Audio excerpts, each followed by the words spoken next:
It was a cold, moonless night when Emma decided to take the shortcut through Hollow Park. The park had always been a place of eerie fascination for her, with its gnarled trees and rustling leaves that seemed to whisper secrets only they could understand. But tonight, something felt different, off. The air was heavier than usual, pressing down on her chest like an invisible weight. As she walked deeper into the park, the streetlights began to flicker erratically, casting long, distorted shadows across the path. She quickened her pace, ignoring the chill running up her spine. That's when she heard it, the faint sound of whispers coming from behind her. At first, they were barely audible, just soft murmurs carried by the wind. But as she turned her head, the voices grew louder, more insistent. "Emma, come closer."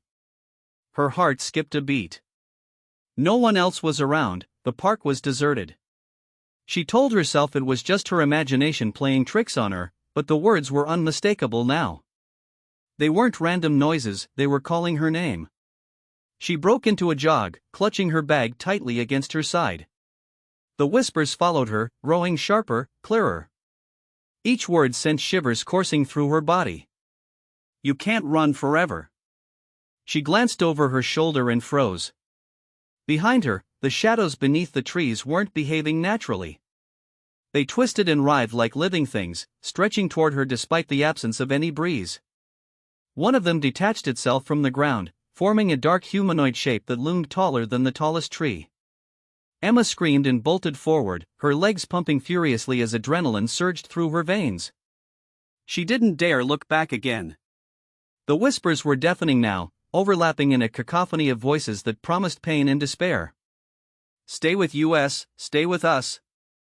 She reached the old iron gate at the edge of the park, its hinges creaking ominously as she pushed it open. Just as she stepped outside, she felt a cold hand graze her ankle. She yanked her foot away and stumbled onto the sidewalk, gasping for breath. When she finally mustered the courage to glance back, the park was silent once more. The shadows had returned to their normal shapes, unmoving and harmless beneath the dim glow of the distant lampposts. Shaken but alive, Emma hurried home, locking every door and window behind her.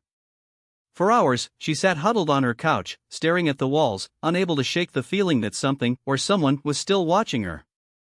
And then, just as she began to drift off to sleep, she heard it again, a soft, sinister whisper right beside her ear. "You'll come back to us soon."